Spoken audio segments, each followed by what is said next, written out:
Seja bem-vindo ao podcast Engenharia.software, o ponto de encontro dos profissionais de tecnologia.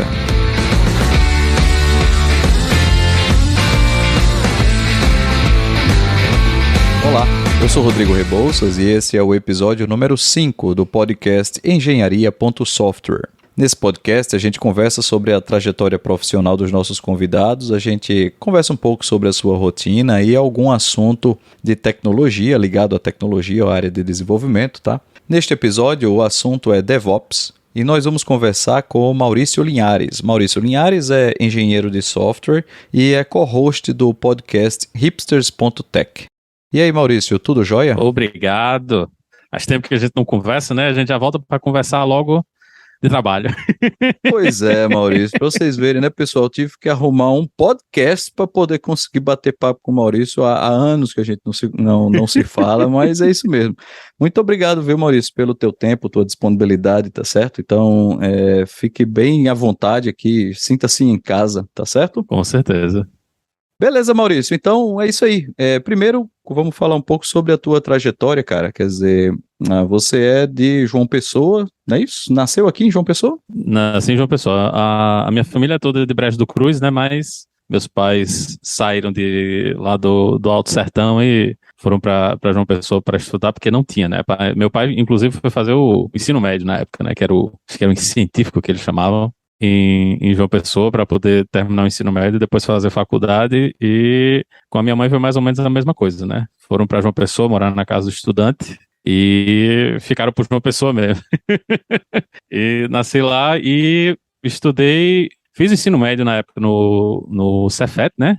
E logo depois do Cefet fui para jornalismo na UFPB, né? Não tem nada a ver com o que a gente está falando aqui, mas eu cursei, não entreguei o TCC, então minha mãe sempre gosta de lembrar que passei 4 anos na universidade e não entreguei o TCC, não sou jornalista, né? Não posso assinar, mas eu fiz desenvolvimento para a internet no IFPB, então eu tenho um diploma. Entendi. Conseguiu o tão sonhado diploma, né? Consegui o diploma, não foi o de jornalismo, mas teve outro lá no Cefet, passei o quê? Eu acho que eu passei 7 anos na minha vida trancado dentro do Cefet estudando. Ensino médio, curso superior, né? Lá amarrado. Mas foi muito bom. Foi uma experiência ótima. Fui da primeira turma, né? De sistemas para a internet. Foi logo quando o curso começou. Na época tinha telemática, né? Que virou rede de computadores depois. E eu acho que tinha telecomunicações também. Né, eram os 3 cursos que tinham superior na época no Cefet, e era meio que continuação do que a gente já tinha visto dos outros cursos, né? Tinha eletrotécnica de curso técnico, tinha processamento de dados também de curso técnico, mas infelizmente, né, logo quando eu entrei na escola técnica, o objetivo era fazer processamento de dados, né? Mas infelizmente, exatamente no ano que eu entrei, acabou o ensino técnico junto com o ensino médio. Então não tinha mais, que eram 4 anos de curso, né? Você fazia o ensino médio junto com o ensino técnico e você saía com a formação técnica, e logo quando eu entrei eles acabaram isso, não tinha mais o ensino técnico junto do ensino médio, então a gente teve que fazer o vestibular depois eu fiz vestibular depois, né, também para sistemas para internet. Entendi. E assim, naquela época você já se envolvia bastante com desenvolvimento, né? O teu envolvimento com os grupos de usuários Java, eu te conheci no PBJUG, né? Na época, que era o grupo de usuários Java, quem não ouviu falar ainda. Na época da Sun, em que a Java era da Sun, né? A Sun promovia bastante grupos de discussão. A gente não tinha internet também com Stack Overflow naquela época, com tudo disponível, então a gente aprendia era se reunindo, né? Então criávamos encontros e tudo mais, e aí você participava do PBJUG, né? Como é que foi esse envolvimento aí com Java e nos grupos? Um dos professores, né, Fred, era um dos líderes do PBJUG na época, isso, né? Fred, eu acho que ele inclusive foi um dos fundadores do PBJUG em João Pessoa. Tinha vocês com o CGJUG em Campina Grande, né? E a gente tinha muito contato com o pessoal de Fortaleza também, né, do CEJUG. E era um negócio bem movimentado, né? O pessoal, a gente fazia muito evento, né? A gente fez evento no Cefet, fez evento no Unip, fez evento na UFPB, fez evento.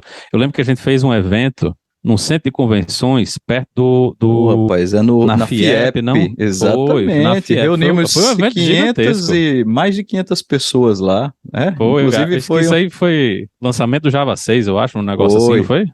E foi uma referência, que era um evento internacional que a Sun estava mandando diversos palestrantes, né, pelo Brasil todo. E eu lembro que, como os nossos números estavam tão altos, eles trouxeram dois palestrantes, inclusive aquele cara do golfe, né? Você lembra o cara que no Foi. estágio ficou jogando bolinha de golfe na galera, né? Então, mandaram o cara de São Paulo para cá, né? Duas pessoas para poder prestigiar, e de fato foi, caramba, massa. Ei, eu vou colocar fotos desse evento no post desse episódio, certo? Que foi nostálgico, Não, e sim. assim, era muita gente, né? Era eu, tu, né? Gustavo Wagner, Daniel Farman, né? Era. Quem mais, rapaz? Tinha mais gente, pô. Tinha Tinha muita Flávio gente Barata, que. não sei se você lembra de Flávio Flávio Barata, Barata. que hoje está na Spotify. Tinha um monte de gente que era envolvido com essas coisas na época, né? Porque era o jeito que a gente tinha de aprender, né? E eu acho que era legal porque tinha muito essa relação com o pessoal. Eu acho que em Recife era um pouco mais devagar. Eu acho que o pessoal, não sei se não tinha muito movimento, mas a gente fez evento em Natal, né? A gente tinha contato com o pessoal que fazia essas coisas em Natal. E era um jeito de você expandir o conhecimento mesmo, né? De você ter contato com gente diferente, que estava fazendo trabalho diferente, e fazer as palestras acontecerem, né? Sempre tinha alguém apresentando alguma coisa nova. Eu lembro que na época estava todo mudo falando de Java para dispositivos móveis, Isso, né? Não era era, Android, né? exatamente. Era o Java EME, que quem está ouvindo aí com certeza nunca viu, né? Mas eu lembro que em João Pessoa a gente tinha muita empresa que fazer essas coisas. Eu acho que até o Marcelo Zurita, né, que era da Connect, estava mexendo com isso. Na época eles tinham aplicação para Palm, essas coisas, e ele começou a mexer. Eu acho que ele apresentou nos eventos. Então era um jeito da gente ter contato com coisas novas, né, com coisas diferentes e manter o pessoal interessado, né? A lista é até engraçada. A lista do PB Jogo morreu, mas a lista existe até hoje. Ainda tem gente que se cadastra na lista, é um negócio que é até escrito. De vez em quando eu vejo gente cadastrando e mandando e-mail, eu disse, minha nossa senhora, isso aqui. Ainda, como é que esse povo descobriu que isso existe, né? A lista tá lá, mas não tem mais movimento. Pois é engraçado porque, assim, hoje a gente não tem mais movimentos de desenvolvimento como a gente tinha, né, na época dos grupos de usuários, né, concorda? A gente tinha o grupo como era de PHP, né, inclusive o Felipe Ribeiro era um Tinha, cara que era bem atuante lá naquela tinha o época, né? pessoal do software livre também, né? Muitas dessas pessoas continuam, né, no mercado, mas o envolvimento parece que realmente diminuiu, né? A gente não vê, a gente teve grandes eventos. A gente teve o Ensol em João Pessoa, né, que foi um dos maiores eventos de software livre do Brasil, né, que aconteceu lá na época, logo que entregaram a Estação Ciência, a gente fez o Ensol lá. Então tinha muito movimento, né? E hoje com muito mais gente, né? Tem muito mais empresas de tecnologia em João Pessoa. Na época que eu terminei o curso, acho que tinha umas 5 empresas assim que dava para você considerar trabalhar, né? E hoje tem muito mais, mas a gente não vê mais o mesmo movimento de comunidade, né? Não tem mais quer dizer, não sei se é falta de interesse, empolgação, não sei se passou a época dessas coisas, que assim, é até uma coisa que para mim foi estranho quando eu me mudei para cá, que aqui tem muito. Principalmente quando eu estava na Filadélfia, a gente até brincava, né? Que se você quisesse jantar de graça todos os dias na semana, você jantava de graça todos os dias na semana, porque sempre tinha algum evento de tecnologia em algum lugar e você ia conseguir jantar de graça. Sempre tinha uma pizzazinha, um refrigerante, então dava para você fazer isso e foi diferente, né? Que nessa época eu acho que a pessoa já estava mais devagar, não estava mais acontecendo muita coisa, mas aqui continua, o movimento continua muito grande, né? O pessoal continua organizando evento, a pandemia obviamente atrapalhou, né? Mas tá todo mundo voltando, né? Para coisas presenciais, a gente tá vendo palestra e o pessoal se organizando para evento de novo. E eu não sei, né? Não sei o que foi que aconteceu com uma pessoa que a coisa diminuiu.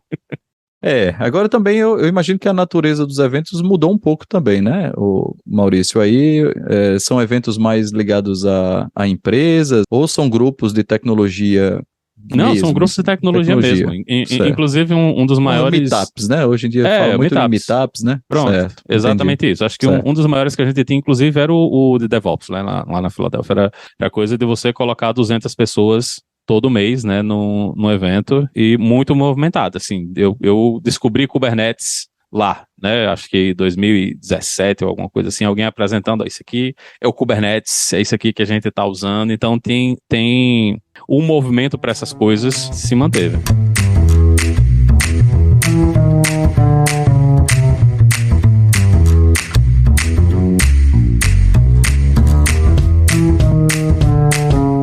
Depois, como é que foi, assim, a trajetória profissional? Eu só me mudei de João Pessoa em 2015, né? Agora faz tempo, né? São 7 anos já que eu saí do Brasil, mas eu trabalhei praticamente a carreira toda remoto de João Pessoa, né? Trabalhando para empresas fora do Brasil, e na época, logo quando eu comecei, era Ruby on Rails, que era ali 2006, 2007, estava começando, né, a surgir, o pessoal estava começando a falar, era um jeito mais rápido de você escrever aplicações, né, e eu me interessei, eu gostei do estilo, aprendi, e o pessoal estava contratando gente em qualquer lugar porque não tinha mão de obra, né, essa coisa de não ter mão de obra hoje, ter que contratar gente de outros lugares já acontecia muitos anos atrás, dependendo da tecnologia que você estava trabalhando, e nessa época Rails tava pegando fogo, né? Todo mundo tava escrevendo, a gente tava o surgimento da Web 2.0, então todo mundo queria essa coisa, vamos escrever a aplicação muito rápido pra gente conseguir pegar usuários rápido, então muita coisa surgiu, né, nessa época. A gente pega Twitter, né, começou com Rails, Shopify, que tá com Rails até hoje, a Stripe mesmo, que eu tô trabalhando hoje, começou com Rails também lá muitos anos atrás, então foi um mercado que cresceu muito e muito rápido, né, e todo mundo queria escrever aplicações de Rails, mas não tinha como você contratar programador Rails tudo num canto só. Então o pessoal resolveu, vamos contratar gente em qualquer lugar, e eu comecei a trabalhar e fiquei, né, passei muitos anos trabalhando com Rails, cheguei a trabalhar um pouquinho aqui ou ali com Java, com Scala, né, mexi com C#, Objective-C, e lá em 2015 a gente resolveu que a gente ia se mudar aqui para os Estados Unidos. Eu já tinha visto de trabalho, já tinha feito o processo todo, só não tinha decidido fazer as malas e ir embora, né? E em 2015 fui assaltado na porta de casa e eu resolvi que de repente não era muito legal. Não tem muito o que fazer. E a gente fez as malas, veio para cá, né? Inicialmente a gente se mudou para Filadélfia. Foram 5 anos morando lá na Filadélfia, né? A maior parte do tempo eu estava trabalhando para DigitalOcean, né? Nessa época já. E um pouco antes da pandemia, né, a gente resolveu ter um filho, e morar em grandes cidades aqui com filho é complicado, né, então a gente começou a procurar outros lugares para ir, né, quais eram as opções que a gente tinha, e a gente fez o que todo brasileiro eventualmente faz, né, que é se mudar para Flórida, que parece João Pessoa, né, quente, é úmido, cheio de muriçoca, então é para você se sentir em casa. De fato, e tem muito brasileiro mesmo, né? Muito restaurante brasileiro também, né? Tem, aqui você não vai sentir falta de nada, não. E é mais fácil para a família visitar, né? Agora que a gente tá com criança, a gente teve que considerar essas coisas também, né? Que agora é a família toda, né? Não é mais só a gente.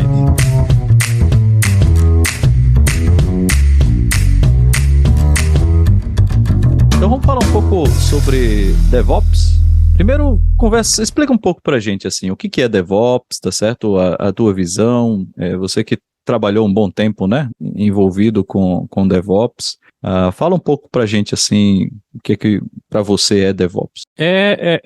Essa ideia de você automatizar os trabalhos para simplificar como a gente chega no software em produção e como a gente mantém o software lá em produção, né? Então, a gente viveu, né, lá no início da minha carreira, eu lembro que a gente tinha que fazer os arquivos .war, né, no Java, para colocar no servidor de aplicação, né, e a gente passava para outra equipe, que era a equipe de operações, que eventualmente colocava isso no servidor, né? Aí dava problema.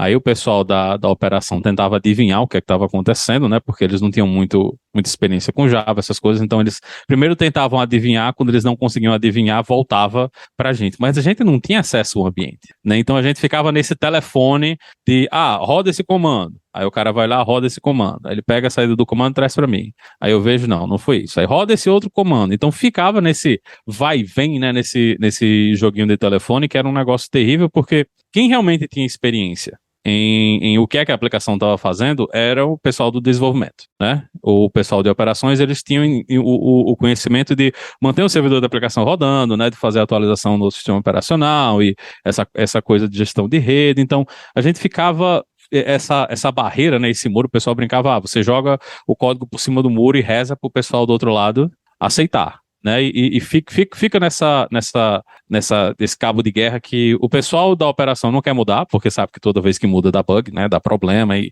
eles vão ficar no on-call, eles vão ter problema no final de semana, né? Por isso que essa conversa, você nunca faz deploy na sexta-feira. Por que você não faz deploy na sexta-feira? Porque o pessoal da operação é quem vai se lascar para dar conta no sábado e no domingo da aplicação quebrada que você mandou. Né? Então, a ideia é que, em vez de a gente ficar com esse trabalho manual, né, de, tem uma pessoa que vai manualmente fazer essa atualização, você vai transformar esse fluxo todo numa solução automatizada, onde você vai ter gente especializada, né, o pessoal de desenvolvimento vai estar envolvido nisso aí também. Né? Eles não vão mais ter essa coisa de, eu vou jogar o software aqui por cima do muro e vou rezar para funcionar. Não, quem tá on call, né? Quem vai receber a chamada lá quando a aplicação sai do ar sou eu. Né? Eu escrevi o código, então obviamente, eu tenho que ser responsável por esse código que eu escrevi. Então, a ideia era remover, né, esse telefone, porque é muito mais eficiente para mim, eu mesmo ir lá na máquina, ver o que está acontecendo, entender as mensagens de erro e resolver o problema na hora, do que a gente ficar nessa ida e volta, né? E a ideia é que quando você envolve desenvolvedores nisso aí, você vai colocar os desenvolvedores para criar soluções automatizadas para que você consiga entregar as coisas em escala. Né? Não é mais aquela coisa de, eu tenho esse servidor de aplicação que uma pessoa vai lá atualizar um arquivo. Não, agora você tem 50, 100, 200, 300, 500 servidores de aplicação. Né? Isso não pode mais ser uma coisa manual, tem que ser uma coisa automatizada, onde você vai ter software para fazer esse tipo de trabalho. Né? Então, a ideia do DevOps é a gente levar essas práticas de engenharia que a gente tem em construção de aplicação para essa parte final, né, do fluxo, que é a aplicação rodando em produção. Então, você tanto quer melhorar como você coloca as coisas em produção, como você vai avaliar, né, como é que você vai coletar métricas de um jeito melhor, como é que você vai deixar essa aplicação mais visível para quando der problema você conseguir descobrir rápido, né, o problema que está dando é esse problema aqui específico, né, para você não precisar ficar olhando em log, você já tem um jeito automático de dizer, olha, se essa métrica aqui que eu tenho, a métrica lá de página de erro, tá dando muita página de erro, você já manda um alerta para o desenvolvedor e diz, olha, essa coisa específica aqui está acontecendo dentro da aplicação, para a pessoa ter essa coisa de, eu vou lá resolver esse problema, né? Então, é a gente remover os trabalhos manuais que a gente tinha no passado, né, que era essa coisa de uma pessoa tem que fazer isso aí, para agora a gente ter ferramentas para fazer o trabalho todo, né, tudo ser automatizado, para a gente conseguir escalar as equipes, né, e o trabalho muito melhor do que a gente fazia no passado, porque os ambientes que a gente tem hoje em nuvem, né, onde você não sabe nem qual é a máquina, né, que você está rodando mais as coisas, então é muito diferente do que a gente tinha no passado, de eu tenho uma máquina que roda meu servidor de aplicação, uma máquina que roda do meu banco de dados e elas duas se comunicam, né? Não é mais assim que a gente escreve software. Exatamente. Agora, tem um ponto que é interessante aqui, é o seguinte, da mesma forma que a gente tem hoje meio que aquele papel do desenvolvedor que é o full stack, né?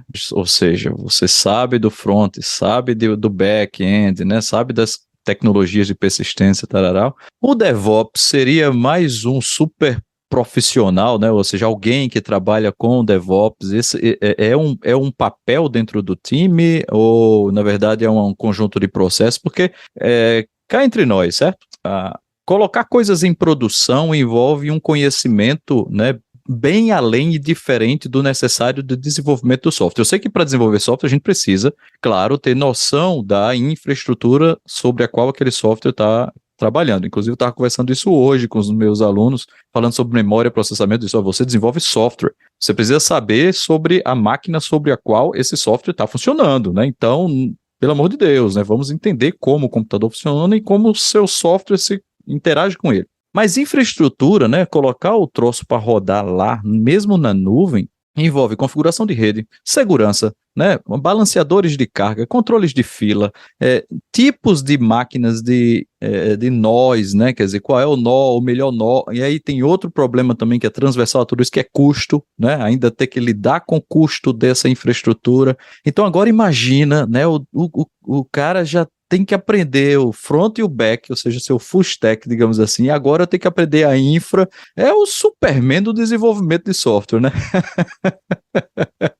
Né? Então, assim, como é que funciona na prática, assim? Quer dizer, o DevOps é muito mais a infraestrutura e o conjunto de processos, ou é a pessoa? Me explica um pouco sobre isso aí. Realmente a gente precisa saber tudo sobre desenvolvimento para poder implantar DevOps, quer dizer, ter os super profissionais? Depende do ambiente que você está, né? Se você está numa startup de 10 pessoas, dançou, né? Você tem que resolver todas as tretas, né? Não No tem... startup de 10 pessoas, o cara é inclusive dono da empresa e está lá Pois botando a é. produção, né? Tem que entender de mercado, de custo, De tudo, de tudo. Uhum. Você vai ter, na hora que você for criar uma máquina, uma funcionalidade nova, se essa funcionalidade nova vai precisar de muito mais máquina, algum serviço que você não estava considerando, você vai ter que ir para a ponta do lápis e ver, vale a pena mesmo eu fazer essa funcionalidade nova, considerando o custo que a gente vai ter de manutenção e desenvolvimento e tudo. Então, vai depender do ambiente que você está. Eu acho que para todo mundo que desenvolve, é importante que você tenha noções, né, de DevOps. Você tem que entender como é que a sua aplicação vai estar executando dentro do ambiente, né? Quais são as métricas que são importantes para você prestar atenção, né? O que é que você deve fazer na hora que... como é que eu tenho que entender que eu tenho que fazer tracing das coisas que eu estou fazendo, né? Para você saber, quando der problema, como é que eu resolvo esse problema. Então, dependendo do ambiente que você está, você talvez precise de mais ou de menos. Né, mas não dá para... eu não acho que é saudável você ter pessoas trabalhando, né, principalmente pessoas já com experiência, com alguns anos de experiência, estarem trabalhando em ambientes sem ter noção desse tipo de coisa, né? Porque é muito fácil de você cometer erros absurdos porque você não considerou aonde essa coisa vai estar rodando, né? Você não está considerando aí a complexidade do código, quanto de dados você vai estar carregando, né? Quanto de memória você tem na máquina. É até um negócio que o pessoal estava discutindo um dia desses, que é uma funcionalidade que veio no Java, que voltei agora para o Java, né? Voltei a ser javeiro agora depois de muitos anos trabalhando com Ruby e com Go. E uma das coisas que o pessoal fala, não, é coleções concorrentes. Né? Coleções concorrentes é uma coisa que você nunca vai usar no sistema em produção, porque você não sabe o que é que vai acontecer. Né? Você não tem controle sobre o thread pool. Né? Se você resolve, eu vou mandar aqui, vou usar um thread pool único e esse thread pool único ele vai fazer todos os trabalhos. Mas como é que você vai fazer back pressure? Né? Como é que você, na hora que você for receber o trabalho, vai fazer com que o thread pool diga, eu não consigo mais executar trabalho porque eu já tenho trabalho demais. Né? Então, tudo isso são conceitos que você vai terminar aprendendo quando você vai ir atrás de DevOps, né? Porque a gente tem essa ideia de que as aplicações elas têm que ser confiáveis, né? Elas têm que estar rodando, né? Você tem que ser capaz de executar, mesmo que você esteja em um ambiente que esteja degradado, né? Então, alguma coisa dá para você fazer, né? Antigamente, um exemplo que a gente usava muito eram joguinhos de Facebook, né? Eu acho que Farmville foi um dos grandes exemplos desse tipo de arquitetura, é que quando tinha alguma coisa que não estava funcionando, aquele pedaço específico que não estava funcionando, ele desaparecia da tela. Então, se a parte de vender, comprar moedinhas não estava funcionando, ela saía da tela, mas você conseguia continuar rodando o jogo, né? Porque o principal para o usuário é que ele continue rodando o jogo. Então, imagina que se o Netflix ele está lá trazendo, né, uma requisição para você e ele não consegue trazer os ratings do seriado, ele não vai dar um erro, né? Simplesmente ele não vai mostrar os ratings lá para você, não vai dizer a nota, mas o seriado tá lá para você olhar, porque o principal da funcionalidade é você ver isso aí. Então, esse tipo de conhecimento, esse tipo de formação é muito importante para todo mundo que está trabalhando com desenvolvimento, né? Independente de você estar trabalhando diretamente com DevOps ou não, né? Porque o jeito da gente escrever aplicações hoje, e assim, em todas as plataformas, imagina que quando você tira uma foto e posta uma foto no Instagram, e ele mostra a foto para você ali logo na hora, todo mundo diz, é muito rápido, né? Por que é muito rápido? Ele não fez o upload da foto ainda, né? Aquela foto tá ali no seu celular, então ele deu a sensação para você de que ele fez o trabalho, ele não fez ainda, ele vai tentar fazer, vai fazer aquilo ali em background, e se ele falhar, ele vai dizer, ó, não consegui, aperta de novo aqui para tentar mais uma vez. Então, todas essas coisas de lidar com falhas, né, de escrever aplicações que são mais resistentes, né, a problemas, são partes dessa formação que a gente vai ter de DevOps também. Uhum. Tá, então essa coisa da gente criar o artefato de desenvolvimento e disponibilizar para produção de forma, vou dizer, automática, né, ou sem muita intervenção humana, né, ela envolve, então, alguns aspectos, né? Então, vamos lá. A gente tem o profissional que vai precisar ter um conhecimento mais profundo sobre o ambiente sobre o qual ele está desenvolvendo o software, né? E, de fato, faz todo sentido, né? Porque se eu tenho que desenvolver um software, digamos que no meu ambiente de produção eu tenho 10 máquinas, né, que vão interagir entre si, eu tenho que assumir, ao desenvolver software, que alguma coisa vai falhar, né? Então, eu tenho que já considerar que a falha vai fazer parte do meu ambiente lá em produção. E aí, eu tenho que me preparar enquanto desenvolvedor para tratar isso e lidar com essas situações. Eu sei que pode ter problema de banda, problema de segurança, de firewall, de queda de serviço. Então, se eu não posso perder uma mensagem, lá vou eu ter que criar um esquema de filas, né? Então, esse conhecimento envolve desenvolvimento, envolve um conhecimento sobre arquitetura, né? A arquitetura do sistema que está produzindo. Então, eis aí. Massa. Agora, a coisa de você automatizar esse processo, ele envolve também alguns conceitos, né? Como a ideia de continuous integration, né? Ou seja, de integração contínua, entrega contínua, né? Continuous delivery, né? Envolve também teste, né? Então, teste é uma disciplina que tem que estar presente nesse universo aí. Em todos os níveis, né? Em todos os níveis, né? Você citou aí essa coisa de a gente desligar, cair uma funcionalidade, aparece outra funcionalidade, então a gente tem uma coisa de teste AB também, às vezes você tem uma funcionalidade que está disponível, outra não, né? Então eu estou percebendo aí que, na verdade, fazer DevOps acontecer não é só você ligar um pipeline de uma ferramenta de integração contínua, né, e fazer alguns scripts para colocar coisas no ar, né? Concorda comigo? Então, ia ser bom se fosse, né? Se você pudesse comprar, eu quero comprar DevOps na caixinha, tá aqui o DevOps para mim, né? Não, porque curiosamente, há um tempo, eu tinha uns alunos que estavam estudando DevOps, né, e fui atrás, inclusive, hoje o pessoal tem dificuldade de ler livros, né, e aí agora estou indo atrás de vídeos, né, em YouTube, Udemy e tal, e vi um curso que era assim, DevOps na caixinha, né, entendeu? Tantas horas, tal, aprenda DevOps e, na verdade, era focado exatamente em várias ferramentas, e que é útil, tal, é muito massa, mas DevOps é muito mais do que isso, né? Eu queria ver contigo, se você chegasse para uma empresa, vamos pensar numa empresa médio porte, certo? Aqui, que não tem DevOps, tem ambiente de produção, tem ambiente de desenvolvimento, e assim, eu quero começar, né? O que eu preciso ter, assim, de mínimo para poder a gente... Quais são as preocupações que eu preciso ter? O que eu preciso estudar, me preparar tecnicamente, etc., para a gente implantar um DevOps? Acho que a primeira coisa, com certeza, vai ser testes automatizados. Testes automatizados. Você tem que ter uma suíte de testes, né? Eu posso até dizer, você vai ter integração contínua, né? Vamos colocar o CI aqui, né, para rodar, mas se você não tem uma massa de testes que garante que esse código que a gente está botando em produção, ele é confiável, né? Ele funciona, ele passa na suíte de testes, a integração contínua ela não vale de nada, né? Você tá colocando bugs em produção cada vez mais rápido, né? Você não está entregando o valor para o cliente, porque o que a gente quer é o quê? É fazer com que esse ciclo, né, da hora que você terminou a funcionalidade, né, até ela chegar em produção, ele se diminua. Né? Eu lembro que no passado era normal a gente ter lançamento a cada 3 meses, lançamento a cada 6 meses, lançamentos anuais. E hoje isso é uma coisa que é praticamente impensável, né? Na DigitalOcean a gente fazia lançamento tranquilamente várias vezes durante o dia, de várias aplicações diferentes, e essa é a expectativa que a gente tem para empresas modernas, né? Então, a primeira coisa é você ter essa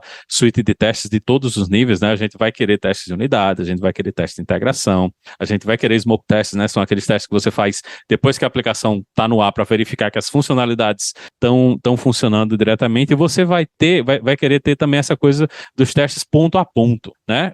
Uma das coisas muito importantes que a gente precisa ter são testes que estão rodando o tempo todo, né, para dizer se você teve alguma degradação, se você teve algum problema, tem a funcionalidade crítica, né, que não está funcionando, para você ter visibilidade nessas coisas, né? Dá para você, tem gente inclusive que deixa para fazer isso só com métricas em produção, deixa para ver os usuários, mas você pode criar também, né, testes sintéticos que fazem esse tipo de verificação, né? Você tem uma loja, você pega você navega na loja, você pega um item, bota no carrinho, fecha o carrinho, né, bota o cartão de crédito, faz o pagamento, faz o fluxo todo para verificar, ó, esse aqui que é o fluxo principal que a gente tem, né? O caminho ideal, né? A gente fala do caminho dos tijolos amarelinhos, né? O caminho feliz, né? O caminho feliz, que isso está funcionando. Então, tudo isso são sinais que você tem da aplicação para garantir que aquele código que você está botando em produção ele é saudável, né? Então, quando você tem a suite de testes, você consegue visualizar o que é que está acontecendo, você está coletando métricas e está vendo que as coisas estão saudáveis. Eu acho que o próximo passo é ter essa parte de automação de entrega contínua, né? Você ter esse fluxo de, ó, o código bateu lá no seu main, lá no seu repositório, começa os processos, né, para rodar os testes, fazer verificação, né, de tudo, para colocar isso aí em produção. Então você tem que ter, seria o segundo passo, para você ter essa coisa, em vez de você ter existem momentos onde a gente faz o release para você poder fazer o release a qualquer momento. Então o que a gente quer é que colocar código em produção deixe de ser um evento, né? Deixe de ser uma coisa que você está pensando sobre. Como você tem várias coisas, várias verificações, você tem vários processos, você está olhando tudo que está acontecendo, verificando com teste, né? Fazendo esses testes em produção, como você tem todo esse fluxo sendo garantido por outros processos, colocar código em produção agora deixou de ser uma coisa importante. É uma coisa que acontece naturalmente durante o dia, você termina o seu trabalho, você mandou para lá, eventualmente o código vai encontrar o jeito dele de chegar na produção. Isso tanto é para colocar como também é para tirar, né? Então, o processo não é somente de você colocar código em produção, mas é também para que seja rápido para você chegar lá e dizer, olha, esse código aqui deu problema, algum teste falhou e a gente não pegou durante o processo, vamos tirar isso aí para você poder chegar lá, apertar um botão e desfazer essa mudança, né? Sem causar problemas aí para os usuários que estão fazendo o trabalho. Então, terminou isso aí, né? É fazer essa coisa de você poder rodar experimentos. Essa coisa que você falou do A/B testing de tudo, um dos jeitos mais eficientes de a gente conseguir garantir esse tipo de coisa é ter esse tipo de experimento onde você consegue abrir, né, a funcionalidade para pequenos grupos de usuários e você vai aumentando, né, esse tipo de coisa para que mais pessoas consigam acessar para você verificar se isso está funcionando corretamente, né, nada é igual a você fazer com que o código exista no mundo real, né? Os testes eles não vão pegar tudo, eventualmente quando a gente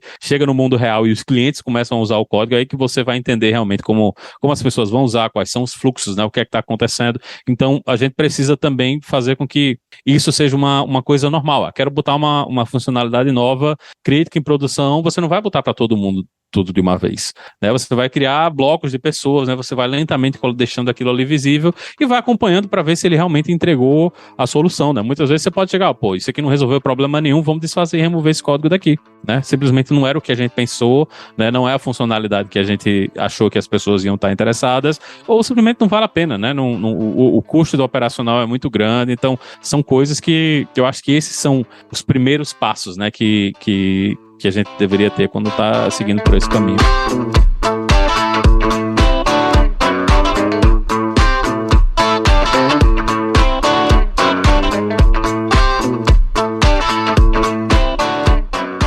Quando você fala assim, para quem tá ouvindo, parece até fácil, né? É o seguinte, a gente... né? Porque, trivial. Né, trivial. Não, vai lá e a gente desfaz, né? E eu fico me lembrando de vários cenários que, inclusive, a gente tem acompanhado há pouco tempo, onde você tem um banco de dados no meio, né? Certo? E você tem os dados no meio, né? Então, quando você está mexendo com funcionalidades que não envolvem persistência, consistência de informações, até que ok, né? Liga, desliga. Agora, você liga uma aplicação, ela começa a transacionar, né? Então você tem lá dados reais e que podem inclusive gerar perda financeira, né? O que representam. E aí, eita, deu errado, vamos voltar para trás, né? Como é que funciona essa coisa de versionamento de dados, de banco, de bases de dados, que independente de ser banco de dados relacional ou não relacional, é um nó cego, concorda? É um problema comum, né? Mas não é um problema que a gente não tem solução, né? Eu acho que é a grande questão que talvez falte, né? E é por isso que eu acho que a gente tem que prestar mais atenção nessa coisa de DevOps e confiabilidade e tudo, é entender que toda mudança que você vai fazer tem que ter o planejamento para desfazer. Né? Não pode ser só uma coisa que só vai para frente, né? Você tem que poder aplicar aquela mudança e você também tem que ser capaz de desfazer essa mudança se não tiver dado certo, né? Então, na hora que você está planejando as mudanças no banco de dados, né? Eu quero colocar uma nova coluna, tem até um livro que assim, hoje, se você tem muita experiência, talvez ele não seja uma das melhores recomendações, você vai ver muita coisa repetida, né? Mas para quem não tem muita experiência, o Refactoring Databases é um dos melhores livros sobre esse assunto, de como você fazer mudanças, né, de forma confiável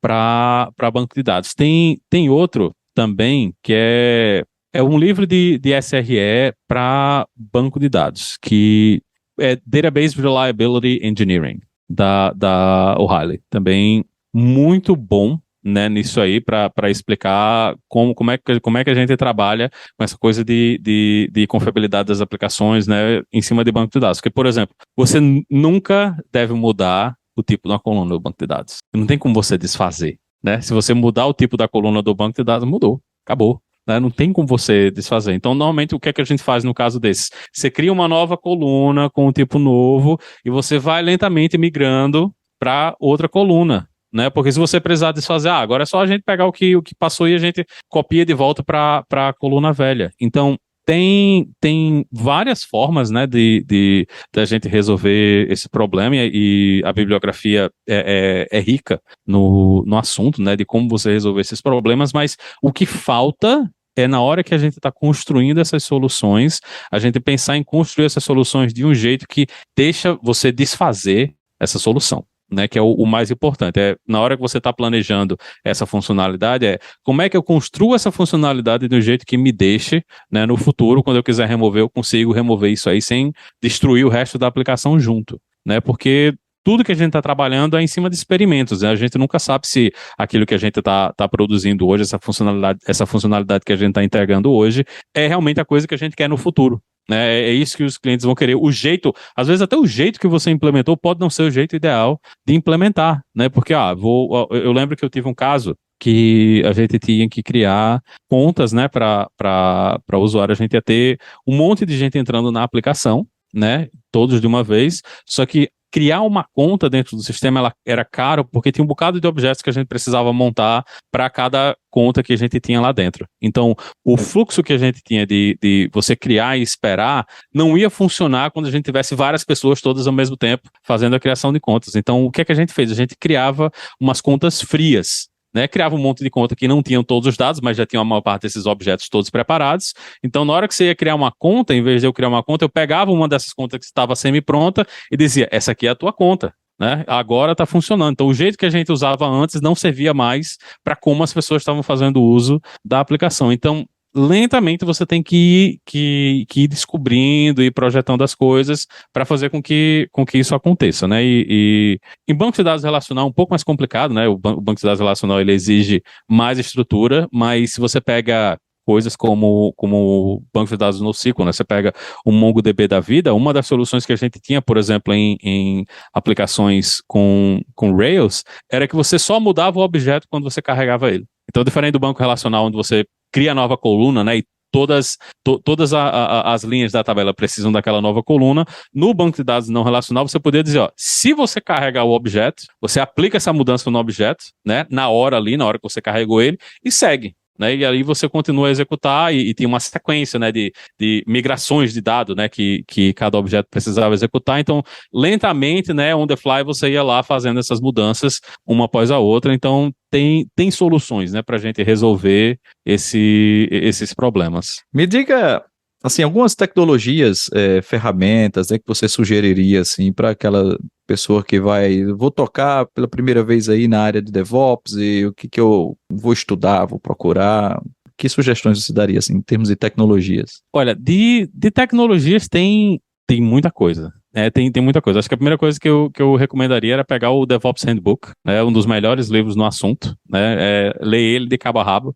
Que dele você já vai conseguir tirar muita coisa. Eu acho que para quem tá começando, já tá usando GitHub, essas coisas, GitHub Actions é uma solução maravilhosa para você usar como a sua ferramenta de integração contínua. Né? Então, ele, tanto para usar como ferramenta de integração contínua, como para fazer outros passos, né? Tem várias coisas que você consegue fazer ali direto do GitHub Actions, só associando, né? Botando plugin, conectando com outras ferramentas. Então, eu acho que é uma solução que é muito legal, né? Eu acho que todo mundo vai precisar de uma ferramenta de métricas. Então, isso depende muito do ambiente onde você está. Né? Então, eu usei Prometheus por muito tempo, né? Mas é porque dentro da infraestrutura da DigitalOcean era o que a gente tinha de mais fácil para utilizar. Mas se você está em algum outro provedor de nuvem, de repente o próprio provedor de nuvem pode ter uma solução para você. Né? Você está rodando a AWS, por exemplo, você pode usar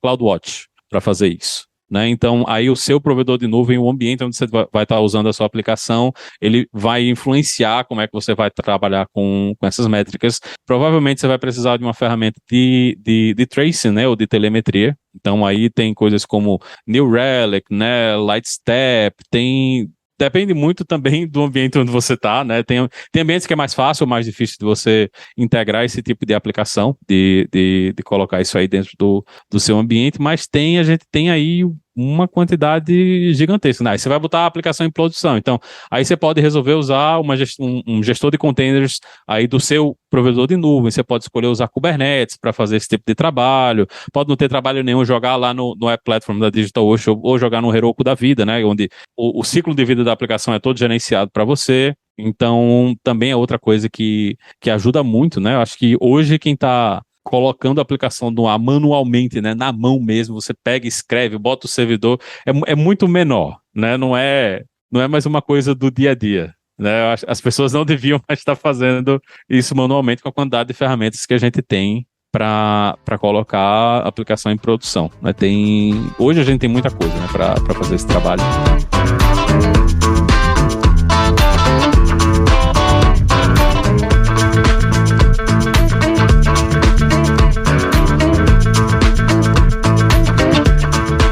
Eu sempre gosto de perguntar, assim, se você tem alguma sugestão, dica de carreira, né? Ou seja, alguma coisa que você aprendeu ao longo da vida que gostaria de passar como, cara, olha, vê isso, vê aquilo, né? Enfim, quais seriam, assim, as sugestões, dicas de carreira que você teria para passar pra gente? Eu acho que, assim, para quem está começando, uma das coisas mais importantes é foco, né? Eu vejo muito o pessoal, eu comecei nessa linguagem e vi alguém falando de Python, já vou aprender Python, aí vi uma pessoa falando de Ruby, já vou aprender Ruby, aí alguém falou de C#, eu já estou aprendendo C#, você terminou que você não aprendeu nada. Né? Então, acho que uma das primeiras coisas é foco, né? É encontrar uma coisa que você se interesse e focar em aprender aquilo ali direitinho, né? Principalmente para quem está em início de carreira, ter essa visão um pouco mais generalista, né? Você teve pouquíssimo contato com o mercado, então você tem pouco entendimento de o que é que você quer fazer na vida, então esse talvez seja a hora de você ter essa coisa do full stack também na cabeça, né? De você saber um pouquinho de como mexer no front-end, saber um pouquinho de como mexer no back-end, saber um pouquinho de banco de dados, né? Você ter esse conhecimento que deixe você capaz de fazer uma aplicação, pelo menos entender uma aplicação simples de ponta a ponta, né? Que isso vai ajudar você tanto a entender o que é que você gosta mesmo, se você gosta mais de trabalhar no front-end, se você gosta mais de trabalhar no back-end, se você gosta mais de trabalhar nessa parte de operações, e tentar dar um passinho de cada vez, né? A gente tem um absurdo de coisas, né? Se você for atrás de aprender tudo e descobrir todas as coisas, você vai terminar passando o resto da sua vida lendo livros e blogs e acompanhando vídeo no YouTube e todas essas outras plataformas, e é muita coisa, né, para a gente consumir. Ter um pouquinho de foco em o que é que você quer, né? Olhar para o mercado, principalmente para o mercado onde você está. Normalmente o pessoal fala, o primeiro emprego. O primeiro emprego provavelmente vai ser em algum lugar onde você está, né? Você dificilmente vai conseguir um primeiro emprego. Eu vou trabalhar no meu primeiro emprego para empresa remota, fora do Brasil, não sei o quê. É difícil, né, de você conseguir esse tipo de coisa, porque na entrevista o pessoal vai perguntar sobre experiência, né? Vai querer saber o que é que você já fez, né? O que é que você já conseguiu entregar. Então, nem sempre a gente vai conseguir, nesse primeiro emprego, conseguir uma coisa fora. Então, olha um pouquinho para o mercado local, né? O que é que está acontecendo no mercado local, o que é que o pessoal está procurando, quais são as oportunidades que estão aparecendo para você ir atrás dessas oportunidades, né? Para você ter essa entrada na carreira, e aprenda o inglês. A coisa mais importante que vocês vão fazer na carreira de vocês é aprender inglês. Tanto para quem quer ir embora, como para quem quer ficar. É muito difícil da gente melhorar e a gente aprender mais dentro dessa carreira se você não fala inglês, porque a maior parte do material é produzido em inglês. Então, se você for esperar que tudo surja em português para você conseguir ler, você conseguir consumir, você vai ficar muito atrasado, né? Então, isso era verdade 15 anos atrás, né? Quando a gente estava ali fazendo evento no PBJUG, e continua sendo verdade hoje, né? Uma das coisas mais importantes que você pode fazer com a sua carreira é aprender pelo menos a ler, né, conteúdo em inglês. Foi bom você ter falado dessa coisa de entender o mercado local, porque de fato a gente vive hoje uma euforia, né? Assim, é uma coisa assim até muito insana, né? A gente tem alguns estudantes que já começam a trabalhar em algumas empresas, né? Dentro da graduação, e quando passa assim um mês, a quantidade de siglas que ele teve que aprender, né, de tecnologias, só focado, né? E aí, quando você falou em foco, né? Então, se você focar, você vai ter ainda um espectro bem grande, né? Na nossa época, estamos falando aqui, estamos ficando velho, né, cara? Mas na nossa época, né, você era bom lá no Rails, né? Entendia a plataforma stack do Rails e era feliz, né? Isso resolvia em Java, né? Minha formação também foi bem em Java e tal. Hoje, o estudante tem que vir desde JavaScript com front, né, em algum framework, Angular, React, o que quer que seja, vai para o back, e tem persistência, aí você já bota na nuvem, já tem que entender essa coisa toda. Fora um LinkedIn muito louco, né, onde todo dia tem alguém terminando um curso, pessoas felizes, né, se capacitando a todo momento, e essa coisa fica muito frenética, né. Então, de fato, foco é extremamente importante. Muito obrigado por ter levantado isso em inglês, né, é muito bom ter gente também falando o que a gente fala para os alunos. E tem uma coisa que é fundamental também, certo? Que está alinhado, né, a essa coisa de você procurar, por exemplo, uma carreira local, das pessoas procurarem construir uma carreira, né? Então, tem uma coisa que eu costumo dizer que, assim, senioridade não vem com vídeo de YouTube, né? Não é isso? Você se torna... Senioridade não é você sair e virar sênior, não. São os pontos de experiência que você vai acumulando ao longo da vida, né? E assim, eu vejo muitas situações de trampolins onde as pessoas saem pulando, né, num verdadeiro frenesi do mercado, e acabam adoecendo, inclusive, certo? Né? Então, imagine você estar aqui, está numa situação que não tem os pontos de senioridade suficientes, acaba assumindo propostas, digamos assim, que você vai ser, digamos, cobrado, né, por um nível de senioridade que eventualmente você pode não ter acumulado ao longo daquele tempo, né? Então, muito além da tecnologia que você vai aprender, aprender a ser profissional é algo que é fundamental, né? Ou seja, como é que você interage com pessoas, como é que você lida com situações em produção, como é que você lida com situações complicadas, né? Porque as situações simples o Udemy resolve tranquilo, né? Mas as complicadas, não. Né? Então, fantástico, muito bem. É muito bom ter colocado esses pontos, viu? tem mais algum ponto que você gostaria de comentar ou acrescentar, Maurício? Não, estudem Não? e terminem a faculdade. Esse negócio de sair da faculdade, fundar startup, ficar bilionário, minha gente, isso passou, viu?